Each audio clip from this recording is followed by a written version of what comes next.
yu am solo ginnaaw bi spécial bi jàllee dañuy tax fi nga mooy grand combat bi mais beneen adversaire bi ñëwul Nguel Dione moo fi teew Nguel ñu ngi lay nuyu. waaw ñu ngi lay fay di la siyaar bu wér di siyaar képp ku fi teew ak site internet yi gaa yëpp maa ngi leen di siyaar waaw di nuyuwaat waa kër Cheikh Sall boo xayaar di leen nuyuwaat bu baax a baax di leen nuyuwaat bu baax waaw di leen siyaaraat di nuyu yëmbal gi ma jóge di nuyu sama adversaire Pambaay Fatou Balla Gaye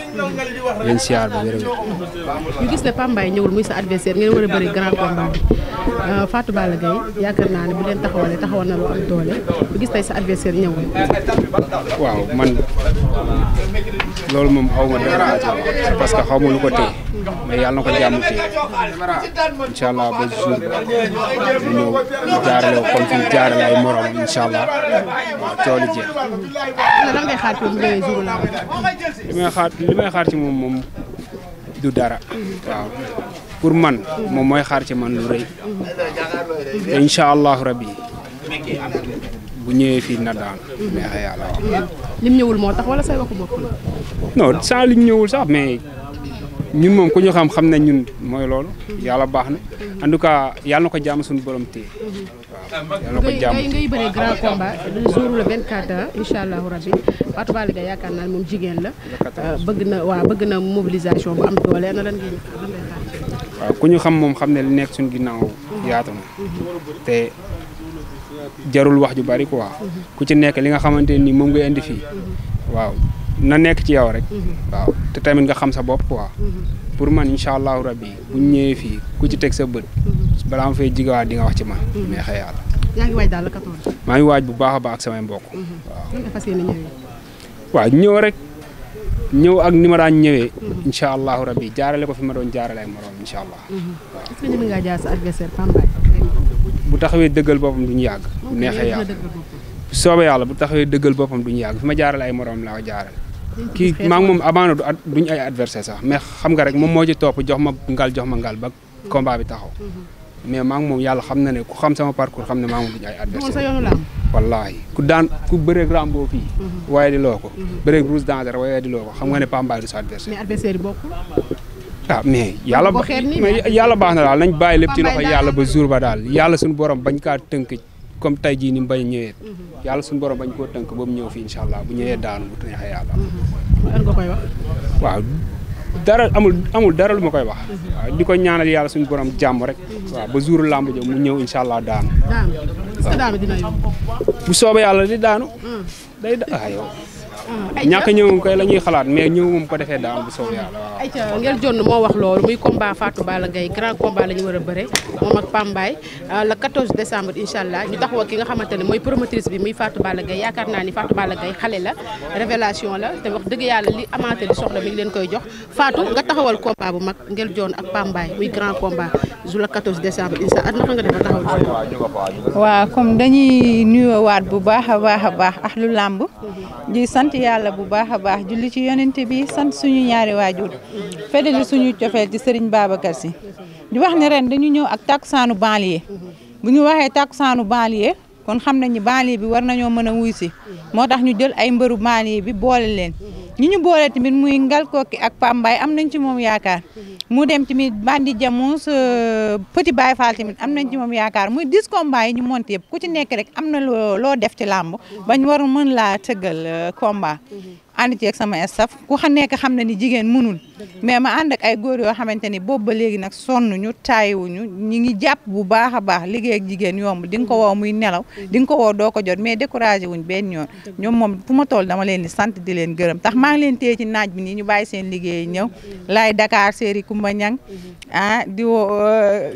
sama géwal bi Kaana Boy boo limee doom matale mais kontaan naa daal ci ñoom macha allah di waaj la 14 incha allah. Fatou nga nekk jigéen nekk ci milieu lamb ndax ku ne milieu lamb xam ne jigéen bu ci bokkee rek day daal di métti naka nga def ba taxawal combat yi. waaw taxawal combat yi pourtant méttiwul trop parce que xam nga milieu bi milieu góor la mais Fatou Balla Gaye yàgg na ci biir góor ñi xëy na mi ngi soog a ñëw arène mais yàgg naa ci mbappa di nekk ci biir góor ñi moo tax pour ma taxawal ay combat du métti parce que dinaa am ay góor yoo xamante ne dinaa ànd ak ñoom ñu pare pour liggéey ak man du métti trop. grand combat bi nga koy taxawal nu mu demee grand combat bi ma koy taxawal man ak Laye Dakar la Kaana Boy ñu indi leen arène nationale ñu gisante bëggante ñu taxawal ko waaw. mais taxawal ko yomboon na. méttiwul man daal wax dëgg neex yàlla samay mbir moom ñoom ñu ngi ciy jàpp méttiwul. Fatou ginnaaw bi nga taxawalee xale lan ngay xaar ci xale yi ndax ku ne làmb ni mobilisation bu am doole est-ce que Fatou Balla Gaye gëm ne xale yi tax dañ ko indi doole bi ñu. waaw am naa ci ñoom yaakaar ne que 10 combats yi nga xam ne taxawal nañ ko maag sama staff ñu nekk 20 lutteurs am nañ ci ñoom confiance te xam naa tamit dinañ jàppale ki nga xam ne mooy promotrice bi xam ni jigéen la ñu def mobilisation bañ a def waxu mbër. li topp sama ginnaaw su suur ba mu teen kaw arène nationale du gis kenn du ma la wax daal du ma la tëggaat am naa fula boobu du ma la tëggaat moom du ma la tëggaat encore une fois du ma la tëggaat mais bu fekkente ne bii man li ma waxanteeg ñoom respecté naa ko ñoom tamit li ñu waxanteeg man ñu respecté mais tëgg mbal nga ñëw seen man su ma ñëwee tribune bi laa njëkk a xool parce que sama staff ñoom matale nañ yëpp waaw ñenne mooy sama géwél bi pour ma wax tur bi pour mooy sama géwél bi moom daa soon ci affaire yi waaw su ma xoolee kaw tribune bi daal dinaa xam mbër bi indi mbooloo ak bi indiwul. mu mel ne kon Fatou mobilisation ngay xaar ci xale yi. waaw parce que mobilisation day taaral bis surtout bis boo xamante ni bi jigéen moo ko organisé du góor jigéen moo ko organisé bàyyi ay nelawam bàyyi ay doomam bàyyi fameem bàyyi ñëpp topp ci làmb kon yaakaar naa heure bii nag làmb war na mën Fatou Balla Gaye gis boppam ci làmb bien vrai que nag séntu wuñu gañaa trop ci làmb parce que bëgg-bëgg moo ñu bàyyi ci làmb ba léegi mais na bis bi réussir taaru parce que bu ñu leen di tëgg tamit tëgg ñu leen pour intérêt 100% mbër bi na ma versé mbër bi na ma defal lii mbër bi na ma defal lii damay waxaat comme li ma waxoon dagguma sama licence pour toppante ak benn mbër dagguma sama licence pour di dem di fayeeku benn mbër mais nag tey jii ku nekk bu la joxee àq war nga ko delloo àq bi nga xamante ne bii jox na la ko en tant que jigéen mais daal mën nañ jàpp ne Fatou Balla Gaye la 14 incha allahu rabbi bëgg na daal stade bi taaru xale yi bëri gu neex mobiliser andil ko. waaw bëgg naa stade bi taaru xale yi bëri mobiliser ku ci nekk boo jógee sa koñ ña la mën a topp la incha allah ñu ñëw daje fii arène nationale mu nekk mercredi yaakaar naa waa CNG ñoo ko moomoon muy mercredi arène mais maa leen ko buñ ko soxlawaatee rek ma delloo leen ko. mercredi arène ku ne dégg na ko CNG moo ko moom mais buñ ko soxlawaatee ma delloo leen ko loolu mooy innové ci làmb parce que làmb waruñu ni boo amul weekend rek doo tëgg comme man jigéen laa nag te ñoom ay góor la ñemewuñ tëgg jour boo xamante ne bii du weekend man jigéen bi man Fatou Balla Gaye maay osé tëgg jour boo xam ne du weekend yàlla defal ñu ci ndam ak sutura ñu am ci réussite incha allah bii mooy sama 3e sortie daaw am naa ñaar ren bii mooy sama 3e sortie te takkusaanu baanee day continuer nekk lu ñuy tëgg tey bàyyi bëgg nañ chaque weer ñu jël si benn mercredi di taxawal takkusaanu baanee waaw. ñu gis nga def 10 combats lu waral loolu. waaw noonu la lamb moom lamb bi lu mu mënti demee moom na nga nommé 10 combats. mooy taaral sa bis mais lamb boo ko tëggee arène nationale bi defoo 10 combats bis bi mën na bañ a taaru. ay ca Fatou ñu tàggoo rek comme temps bi fi mu toll nii ba wax ne lu ci waaw di waxaat mbëri rek dañu nekk ay adversaire pour le 14 bi bu jeex na ñu rafetal lépp xam ni encore une fois may waxaat ne rek jigéen moo organisé nañ ko jàppale comme staffam ni ñu koy jàppalee du ñu nelaw fu ñu xam loo xamante ne bi dina defar bis bi ñoom ñu dem fa ñu jàppalee noonu Fatou Balla Gaye di woo nag ki nga xamante ne bi moom laa tuddee sama bopp ñu ma koy woowee depuis Mbapat ba léegi Omar Sakho di ko ñaanal nag combat bi mu jëm mu am ci ndam ci barke yonent bi daan Boy Niang jël bu set wecc du ma ko nëbbu moom laa faral di ko ñaanal ndam jël bu set wecc la lambam ji di ñëw incha allah mais nag na gesuwaat ki nga xamante ne bii jigéen la tuddee ko boppam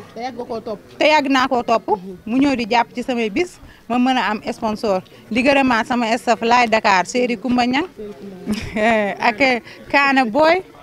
ñenne ñi nga xam ne ñoom lay àndal depuis boobu ba léegi ñi ciy jàpp Omar Saliou sama rakk ji daa amoon journée mais moom sama staff la bokk mais dafa engagé woon benn journée te ku nekk xam na ne lamb daa metti bu lëjee rek yow mi engagé journée jàmm mën nga am problème comprendre nañ ko loolu mais moom mi ngi ci biir staff Fatou Balla Gaye tant que neewul Fatou Balla Gaye daal bàyyi ma man pël bu rafet duma ko bàyyi la wax tey site internet bi fi teew tey Wassare lamb Sénégal diaspora